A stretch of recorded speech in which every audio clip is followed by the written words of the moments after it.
ఇక ఇంకో ఆమె నేను అమ్మనైతా అంటుంది. ఈ అమ్మేమోగానే ఆయన తాతం చేసింది. అమ్మా నీ మర్మన్న తల్లి వేసాలు బంద్ చేయి తల్లి, మేము ఇక్కడ కోరుతుంది ఎడ్యుకేషన్, హెల్త్, మాకు కావలసినటువంటి హక్కులను కోరుతా ఉన్నాం. మాకు తెలియదా నీ డేరానికి ఎవరు ఉన్నారో మాకు తెలియదా? నువ్వు ఎవరి కోసం దుకాణం తెరిచినావో తెలియదా? మాకు తెలియకుంటున్నావు.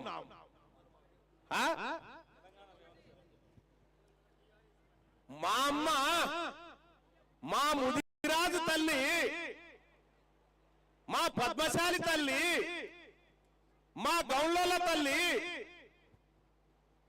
మా పెరికోళ్ళ తల్లి, మా కుర్మోల తల్లి, మా మున్నూరు కాపు తల్లి, మా ముస్లిం తల్లి, మా పేద వర్గాల తల్లులు, మా కుమ్మరి మంగలి సాకలి అమ్మా, మా మంగళోళ్ళ తల్లి ఏ డాక్టర్ లేకుండా కాన్పు చేసింది మీ ముఖానికి. నువ్వు అమ్మవేందమ్మా, నువ్వు అమ్మవేందమ్మా మాకు? ఇవి అమ్మనా? నేను అమ్మనైతా అంటుడు. మా అమ్మ సారదండ చేయలేదయ్యా, మా అమ్మ సారదండలు చేయలే. మా అమ్మ కష్టపడ్డది, మా అమ్మ కూల్యాలు చేసింది. నీ లెక్క దిగుమతి అయ్యి ఇలా ఈమె చేసినాకనే బతుకమ్మనట, ఈమె ఆడినాకనే బతుకమ్మ ఎరకనట మనకు. అది వరకు ఎవడు బతుకమ్మ ఆడలేవంతానా. ఇవాళ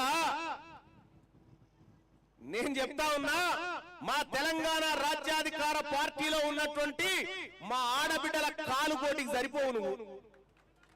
మా తెలంగాణ రాష్ట్రంలో ఉన్నటువంటి మా బీసీ ఆడబిడ్డల కాలికోటికి సరిపోను. నేను అమ్మనైతా అని చెప్తా అంటున్నాను. అమ్మా నేను ఈ వేదిక మీద నేను చెప్తా ఉన్నా, రెండోసారి మంత్రివర్గ విస్తరణ అయినప్పుడు వాకటి శ్రీహరి గారు, అడ్లూరి లక్ష్మణ్ గారు, వివేక్ గారు, ఈ ముగ్గురు ప్రమాణ స్వీకారం చేసిరు. నీ నాలుగో పేరు ఉండేనా లేదా నీ పిల్లల మీద ఒట్టే చెప్పు. ఆ రోజు నువ్వు ప్రమాణ స్వీకారం చేసేది ఉండేనా లేదా? చివరి క్షణంలో రాహుల్ గాంధీ ఎంటర్ అయి నీ పేరు తీసేపిస్తే ఏం జరిగింది తల్లి? నువ్వు ఇవాళ మంత్రికి ఉండేదానివి కదా, ఆయన రాహుల్ గాంధీ ఎంటర్ కాకపోతే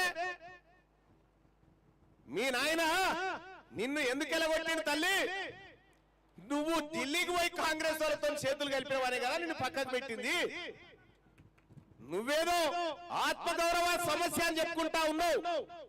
ఈ బిడ్డల ఆత్మగౌరవం కోసం, ఈ పేద వర్గాల అసలైన విద్య కోసం, ఈ మీరు అధికారంలో ఉన్న 10 ఏళ్లలో ఎన్నడన్నా రైట్ టు ఎడ్యుకేషన్ అమలు చేయమని చెప్పిందా? చెప్పిరా? మరి బీఆర్ఎస్ పార్టీ నాయకులను నేను అడుగుతా ఉన్నా, సరే అది మీ ఇంటి పంచాయతీ, మీరు ఏమన్నా గారు ఏడ్చబోరు కానీ ఒక మాట చెప్తా ఉన్నా, మీరు మా వర్గాల ప్రజల్ని చట్టాలు ఇంప్లిమెంట్ చేయకుండా మోసం చేశారు. కానీ మేము చెప్తా ఉన్నాం, మేము నిజాయితీ పరులం. రేపు మా బీసీలు ప్రభుత్వంలోకి వచ్చిన తర్వాత మీ బిడ్డలకు కూడా ఫ్రీ ఎడ్యుకేషన్ ఇస్తాం, మీ బిడ్డలకు కూడా ఫ్రీ ఎడ్యుకేషన్ ఇస్తాం. ఎడ్యుకేషన్ అనేది అందరికీ దక్కాలి. అది